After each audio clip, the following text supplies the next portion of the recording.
네, 7월 8일 토요일 오전 10시 28분입니다. 주말 세 번째 영상은 삼성전자 차트 분석 영상인데 직전 영상이 그 포스코 케미칼 포스코 퓨처엠이죠. 포스코 퓨처엠 매수 타점 다음 주 관심 종목인 포스코 퓨처엠 그 영상이 메인 영상이니까 그 영상을 안 보신 분들은 그 영상을 보시고 이번 영상을 보면 내용적인 면에서 좀 연속성 있는 내용이 있으니까 직전 영상을 안 보신 분들은 직전 영상을 보시고 이번 영상을 보시면 더 좋겠습니다. 썸네일에 제가 빵빵빵으로 돌파가 안 되면 조정을 피할 수 없다 이렇게 썼는데 이게 지금 무슨 내용인지 아시는 분들에게는 너무나 당연한 얘기지만 처음 듣는 분들은 당연히 이렇게 거부감이 들 수 있어요. 네, 그러니까 제가 요 영상 며칠인가요? 4월 26일 올 4월 26일 날 똑같은 모양일 때 비슷한 모양일 때 기아 현대차 해놓은 게 있거든요. 돌파할 거면 오늘 빵빵빵으로 돌파해야 돼. 4월 26일 새벽에 올려놓은 영상인데 이 영상 링크를 오른쪽 위에다가 올려드릴 테니까 이 빵빵빵에 관한 처음 들으면 당연히 거부감이 생기죠. 도라이인가? 뭐 이런 생각을 하시는 게 이상한 게 아니라 당연한 거라서 책에 있는 거예요. 네, 제가 제 마음대로 여러분들한테 이런 거예요 라고 이렇게 주입시키거나 그런 게 아니라 전부 책에 있다. 그걸 이제 좀 더 머릿속에 잘 들어오게 빵빵빵 이렇게 설명한 것일 뿐, 그 영상 안 보신 분들은 제가 영상 말미에도 현대차 기아 빵빵빵 그것도 올려드릴 테니까 그 영상을 보시면 되겠습니다. 이 채널은 엘리어트 파동을 기본으로 오늘 서 있는 이 캔들의 위치가 파동상 어느 부분과 대응하는지를 확인해서 앞으로 상승할 여력이 더 큰지 하락할 여력이 더 큰지를 여러분들과 카운팅돼 가면서 같이 보는 채널인데 이번 영상에선 파동이론에 대한 설명을 생략을 하겠고 오른쪽 위에다가 채널에서 만든 엘리어트 파동이론 영상 링크를 올려드릴 테니까 채널에 처음 들어오신 분들은 영상을 보시면 되겠고 영상 말미에도 네, 링크를 달아드릴 테니까 뭐 아이들도 이해할 수 있게 만든 간단한 영상이니까 영상을 보시면 다른 종목 매매하실 때 도움이 되겠습니다. 삼성전자는 뭐 최근 모양도 중요하죠. 네, 근데 그냥 복귀하는 식으로 한번 하면 삼성전자의 매수 타점은 딱 한 번이었어요. 네, 뭐 조금 자랑하는 거예요. 네, 삼성전자는 커비드 핸들 월봉상 커비드 핸들이라서 삼성전자의 매수 타점은 딱 한 번. 요렇게 갈 때, 네, 요 라인 그렇죠? 가격대는 얼마? 2020년 1월의 고점인 62,800원 여기 넘을 때 딱 한 번 살 수 있었고 아마도 뭐 제가 이렇게 모든 걸 이렇게 뭐라 그러죠? 검사해 본 건 아니지만 유튜브 채널 중에서 삼성전자 안 물린 채널은 우리밖에 없겠죠. 뭐, 그러니까 그렇다고 해서 우리 채널이 뭐 물린 종목이 없다 그런 게 아니라 삼성전자에 물리지 않은 채널은 우리밖에 없을 것이다. 삼성전자는 월봉상 커비드핸들이 명확하게 나왔기 때문에 62,800원을 넘기 전에는 매수할 수 없었고 여기 밑에서부터 여기까지 뭐 그 대칭으로 보면 9만 원 선에서 정리를 해야 되고 그 이후에는 살 자리가 없어요. 삼성전자는. 네, 예. 최근 모양도 최근에 많이 올라갔지만 우리 채널에서는 오피셜하게 삼성전자는 우리는 하지 않는 종목이에요. 채널에서는 그 차트적인 부분 이외에도 뭐 기존의 구독자분들이나 회원분들은 다 아시겠지만 삼성전자를 우리 채널에서 하지 않는 이유도 이걸 뭐라 그래야 되죠? 뭐 비하인드 스토리? 비하인드 스토리면 너무 좀 그 비과학적인 것 같으니까 뭐 일단 그것도 영상 말미에 잠깐 언급을 하겠습니다. 삼성전자의 핵심은 얘가 지금 많이 올라가고 있는데 우리가 매수하지 못하고 불안불안하게 생각하는 뭐 두 가지가 있죠. 그렇죠? 첫 번째는 갭이에요. 일단 이렇게 갭으로 올라가는 것들은 대형주는 우리는 하지 않아요. 그러니까 각자 하시는 거를 뭐 굳이 말리거나 그러진 않지만 대형주가 이렇게 갭으로 모든 차트가 현대에너지 솔루션처럼 갈 수 있는 건 아니에요. 그러니까 기본적으로 갭을 이렇게 만들고 가는 아이들은 이 갭에 대한 대형주는 이제 이 갭을 매꾸로 내려올 거니까 그거에 대한 압박감과 부담감이 있기 때문에 뭐 다른 사람들한테 말할 수 있죠. 삼성전자가 단기적으로 뭐 수익이 증가되고 반도체가 이러저러한 이유로 앞으로 장밋빛 전망이 있기 때문에 뭐 살 수 있다 이렇게 말할 수 있지만 남한텐 그럴 수 있는데 막상 내 돈으로 이거를 살려면은 이 갭이 밑에 이렇게 깔려 있으면 사지를 못해. 그렇지? 더블맨 그러면은 그 밑에서 살 수 있지 않았어? 그게 항상 앞에 있는 언덕은 어떻게 넘어야 돼요? 빵빵 빵으로 넘어야 돼요. 카카오든 네이버든 LG화학이든 뭐 3년 전 대형주들이 많이 상승했을 때 삼성전기, 뭐 여러분들이 아시는 삼성 SDI, 삼성바이오로직스, LG화학 다 모든 대형주는 앞에 있는 언덕을 기본적으로 최소 단위로 어떻게 넘어야 돼요? 빵빵빵으로 넘어야 돼요. 그렇죠? 그래서 대형주를 매수할 때는 어떤 식으로 매수해야 돼요? 하락하고 있는 대형주를 매수할 때는 이렇게 언덕을 만들면서 내려오고 있는 아이들의 매수 타점은 대형주의 경우에는 각각의 언덕을 넘을 때만 매수할 수 있어요. 얘가 올라간다는 가정하에 언덕을 넘게 되면 매수할 수 있는데 삼성전자는 지난 언제였어요? 2021년 1월부터 지금까지 앞에 있는 언덕을 요때 한번 넘었죠. 주봉으로. 그렇죠? 예. 한 번도 살 수가 없었어요. 여기가 언덕, 여기가 언덕, 여기가 언덕, 여기가 언덕. 이렇게 언덕을 만들면서 내려오고 있는 대형주가 앞에 있는 언덕을 넘기 전에는 살 수가 없다. 그래서 삼성전자는 우리 채널 기준으로는 작년 9월까지도 단 한 번도 신규로는 살 수가 없었어요. 언덕을 만들면서 내려오고 있는데 언덕 넘기 전에 사지 말래잖아요. 여러분들이 아는 윌리엄 오닐이나 제시 리버모어가 사지 말래잖아. 그렇잖아요. 네, 눌림목 같은 얘기는 하지 말라니까 굳이 그들이 하지 말라는 것을 우리가 할 필요는 없고 언덕을 넘을 때 살 수 있어서 지금 주봉상으로 보면 언제예요? 11월 7일 시작되는 주봉 11월 달에 언덕을 넘었어요. 그리고 여기도 지금 언덕을 넘었죠. 주봉으로 보면 여기도 언덕을 넘었고 여기도 언덕을 넘었고 이렇게 언덕을 넘으면서 지금 올라가고 있는 거지. 아니, 당연하겠지. 상승하면 당연히 앞에 있는 언덕을 넘어야지만 상승할 수 있는 거니까 언덕 넘을 때 사는 게 당연한 건데 일봉으로 보면 우리가 삼성전자를 사지 않았던 이유는 뭐예요? 이때로 돌아가 볼까요? 네, 이때 여기 언덕을 어떻게 넘어야 돼요? 네, 그래 빵빵빵이 최소 단위이고 앞에 있는 언덕을 넘을 때는 음봉 없이 양봉으로만 넘어야 돼요. 그렇지? 그래서 여기를 넘을 때가 살 수 있는 언덕이니까. 그런데 여기 나온 날, 그 다음 날 이렇게 음봉이 떴어요. 그렇잖아? 그럼 못 사는 거예요. 못 사는 거야. 못 넘는데 어떻게 사? 그거 못 넘었어. 그래서 요거 넘은 거는 갭으로 뜬 거니까 당연히 못 사는 거고 그 이후로도 못 넘다가 또 언제 한번 넘으려고 시도를 했냐면은 요때 한번 넘으려고 또 시도를 했어요. 요렇게 됐을 때 더블맨 삼성전자 사람들이 다 좋다는데 사볼 수 있지 않을까?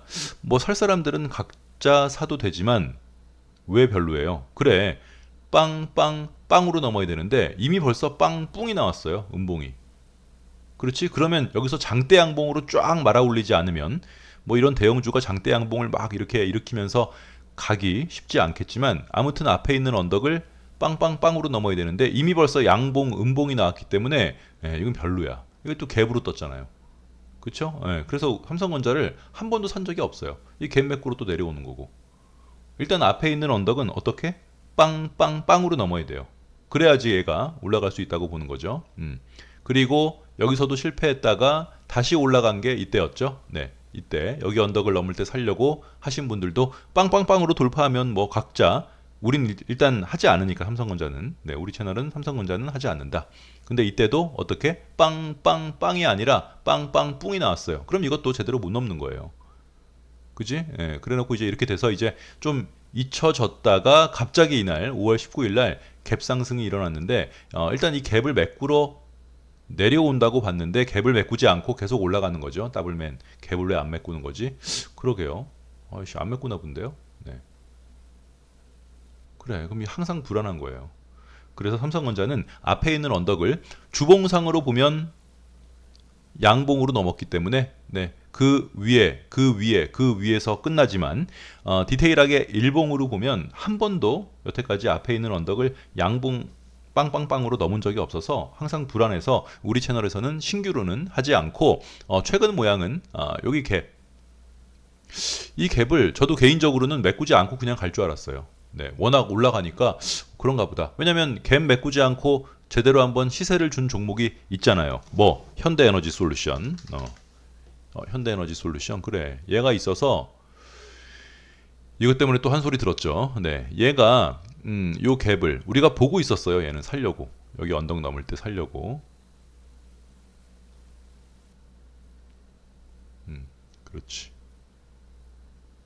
요 언덕 넘을 때 살려고 보고 있었는데 그냥 하루 아침에 12%갭 떠가지고 이걸 어떻게 사겠냐고 현대에너지 솔루션을 이렇게 갭으로 떴는데 근데 그냥 올라가 버렸으니까 더블맨 정말로 대형주가 갭을 메꾸긴 메꾸는 거야? 네. 이런 거는 정말 10개 중에 하나 나올까 말까예요. 그렇죠? 남한텐 사라 그럴 수 있는데 남한테 사라 그랬으면 걔만 먹고 나왔겠구나. 네. 근데 일단 갭으로 뜨면 안 하는 게 네, 깔끔해요. 그래서 삼성전자는 현재 그런 상황이고 얘가 자잘한 파동들을 봐도 앞에 있는 언덕을 한 번도 빵빵빵으로 못 넘었어요. 그래서 이런 것들은 현대차가 그랬죠. 아까 제가 영상 말미에 링크를 달아드리겠다고 했는데 얘도 이날이었죠. 4월 26일 날. 그러니까 4월 25일 이날. 자, 이렇게 되면 얘가 그 다음 날 빵으로 넘었지만 일단 앞에 있는 언덕을 빵 이렇게 마무리가 돼야지 깔끔해요. 근데 빵빵 뿡이 나왔거든. 이러면 조정이잖아요. 이게 제대로 시원시원하게 갈 수가 없어요. 기아도 4월 25일 날 볼까요? 제 영상 이거 링크 넣어드릴게요. 영상 말미에 이날이죠. 네, 더블맨 이거 가는 거 아니야, 기아? 기아는 연봉 보고 산 거니까 네, 일봉에 일희일비 할 필요는 없겠지만 그래도 기본적으로 빵빵빵으로 안 넘고 빵빵 뿡이 음봉이에요. 빵빵 뿡이 되면 얘도 이게 겁나서 그래요 좀. 그지? 항상 대형주는 최소 단위가 빵빵빵으로 넘어줘야 돼요. 빵빵 뿡이 되면 정말로 갈 것 같지만 가지 않고 걔가 뭐요? 그걸 다 아시는 내용이에요.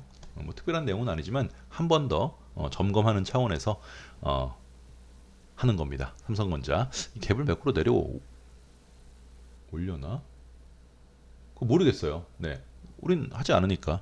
네, 뭐 별 크게 관심이 없고 그리고 인트로에 설명드렸던 우리가 삼성전자를 하지 않는 가장 큰 이유는 뭐 남들한테는 할 수 있어. 근데 우리는 이게 리뷰 계속해야 되니까 리뷰 지옥에 빠지니까 삼성전자를 개인적으로 안 하는 이유는 약간 비과학적이라고 생각하실 수도 있어요. 네, 사람들에 따라서는 얘가 이제 2018년도죠. 2018년도에 그 액면 분할을 했어요. 원래 그 전까지만 해도 삼성전자가 주당 250만 원 정도였던 삼성전자가 50대 1 액면 분할을 해서 한 주당 250만 원짜리 주식이니까 일반 개미들은 삼성전자를 아예 사지 않았거든요. 옛날 주식하는 사람들은 개인은 삼성전자는 아예 열애 종목이었어요. 뭐하러 해? 250만 원 갖다가 다른 거 해가지고 사람 마음이 다 그러니까 일단 응? 그랬는데 얘가 50대 1 액면 분할을 해서 한 주당 250만 원짜리였던 주식이 하루아침에 5만 원이 됐어요. 이러면은 그냥 아무나 다 살 수 있는 거야. 이게 무슨 의미냐면 제 개인적인 생각이에요. 이거는 이건 사족을 달아야지. 이건 제 개인적인 생각인데 금이 집에 1,000돈짜리가 하나 딱 있어. 집에 금이 1,000돈짜리 이만한 금 1,000돈짜리가 하나 있으면 이걸 팔아먹고 싶은데 빨리 안 팔리겠죠. 내가 값을 좀 내려도 일반 시세보다 좀 내려서 팔려고 해도 금 1,000돈짜리를 누가 한 방에 사가겠어요. 더블맨 금거래소가 있잖아. 그러니까 가정을 그렇게 해보자는 거예요. 네? 금 1,000돈이 있는데 얘를 팔아먹으려야겠는데 못 팔겠어. 그러면 얘를 1,000조각으로 나눠서 금 한 돈으로 만든 다음에 1,000개를 만들어 놓으면 일반 그냥 지나가는 사람들한테도 조금만 싸게 팔면 이걸 다 팔 수 있겠죠. 그렇잖아요. 그래서 제 그냥 개인적인 생각에 삼성전자가 이제 충분히 한번 슈팅을 이제 주기 위해서는 이걸 뭐 개미들한테 넘긴다는 것보다는 일단 많은 사람들이 이 주식에 좀 들러붙어서 한번 잔치를 한번 벌이고 싶은데 주당 가격이 250만 원 너무 세기 때문에 이걸 사람들을 모을 수가 없으니까 일단 얘를 5만 원으로 줄여놓으면 약간 갖는 신용만 내버리고 어느 정도 차트만 만들어주면 조선팔도 개미들 뿐만 아니라 뭐 외국 사람들도 다 들러붙겠지. 그러면 과거의 삼성전자 주주들이 한번 잔치를 벌일 수 있는 거죠. 그래 놓고 이제 시마이 이런 걸까봐. 이건 제 개인적인 생각이에요. 네, 그래서 이 얘기는 3년 전에도 했던 얘기예요. 그렇죠? 네, 3년 전에도 해서 삼성전자는 우리는 지난 3년 동안 단 한 번도 오피셜하게는 매수하지 않았어요. 월봉상 매수 타점이 나왔던 커비드핸들 62,800원에 살 사람은 사고 산 사람은 9만 원 내서 정리를 해야 된다. 그 높이 올라온 높이만큼 올라갈 테니까 일단은 그래서 삼성전자는 하지 않습니다. 네. 더블맨 최근에 반도체 관련주들은 언덕을 넘으면 네, 개별 반도체 종목들은 삼성전자가 못 간다 하더라도 예를 들어서 현대차나 뭐 현대모비스가 못 간다 하더라도 차트가 만들어진 현대오토에버는 갈 수 있는 거예요. 같은 자동차 관련주를 하더라도 그래서 뭐 삼성전자가 못 가더라도 차트가 어느 정도 만들어진 반도체 관련주를 도전해 볼 수는 있겠지만 우리 채널에서는 이런 이유로 삼성전자는 하지 않는다. 하지만 뭐 각자 하실 분들은 각자 하시고 이번 영상은 빵빵빵에 대한 중요성 그리고 갭으로 돌파한 대형주를 각자는 하되 이런 것들은 뭐 현대에너지 솔루션 보시고 이 갭에 관한 뭐 믿음이나 신뢰가 깨졌다면 모든 그 차트가 일률적으로는 움직이지 않지만 그래도 기본이란 건 있잖아요. 기본. 그렇죠? 뚜껑을 따면 하락할 가능성이 훨씬 많다. 뭐 이런. 그러니까 캔들 모양들도 있잖아요. 아까 댓글 보니까 뭐 하락 장악형, 상승 장악형 뭐 이런 말 쓰시는 분이 있던데. 그런 어떤 그 일반론적인 얘기에서는 대형주가 갭으로 상승하면 일단 그 갭을 메꾼 다음에 들어가는 게 더 안전하다. 뭐 그 얘기 때문에 별로예요? 다 아시는 내용이죠? 그래요. 주말이니까 일단 차근차근 해서 다음 영상은 현대오토에버부터 쭉 해서 현대중공업 이렇게 쭉 이어서 계속 연이어서 보도록 하겠습니다. 이 그 영상 말미에 영상 넣어드릴 테니까 이거 안 보신 분들은 한번 보세요. 네, 네.